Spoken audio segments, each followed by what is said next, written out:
শ্রীলঙ্কা ক্রিকেটের দীর্ঘদিনের চলমান অস্থিরতা ও প্রশাসনিক অব্যবস্থাপনার অবসান ঘটাতে বড় পদক্ষেপ নিল দেশটির সরকার। দুর্নীতির অভিযোগে বোর্ড ভেঙে দেওয়ার সিদ্ধান্তের পর সভাপতির পদ থেকে সরে দাঁড়ালেন শাম্মী ডি সিলভা। তার সঙ্গে পুরো পরিচালনা পর্ষদই পদত্যাগ করতে বাধ্য হয়েছেন।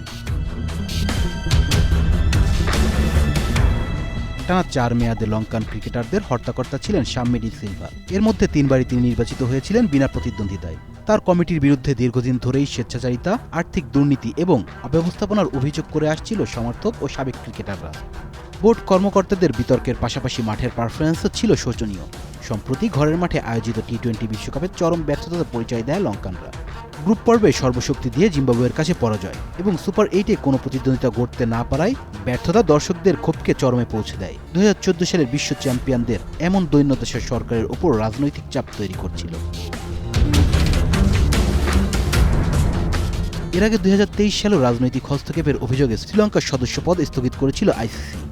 মাস দুয়েক পর সেই নিষেধাজ্ঞা উঠলেও বোর্ডের অভ্যন্তরীণ সংকটের সমাধান হয়নি, বরং জনমানুষের ক্রমবর্ধমান ক্ষোভ দমনে এবং দেশের ক্রিকেটকে ঢেলে সাজানোর লক্ষ্যেই এবার সরকার সরাসরি হস্তক্ষেপ করতে বাধ্য হয়েছে।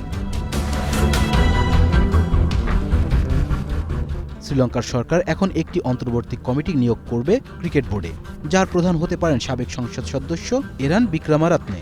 সংস্কার কার্যক্রম গতিশীল করতে এই কমিটিতে দেশের 2 কিংবদন্তি ক্রিকেটার গুরুত্বপূর্ণ দায়িত্ব পেতে পারেন বলেও গুঞ্জন রয়েছে। তবে এই বিষয়ে এখনও আনুষ্ঠানিক কোনো ঘোষণা আসেনি। Please subscribe our channel to get more information about Sports World.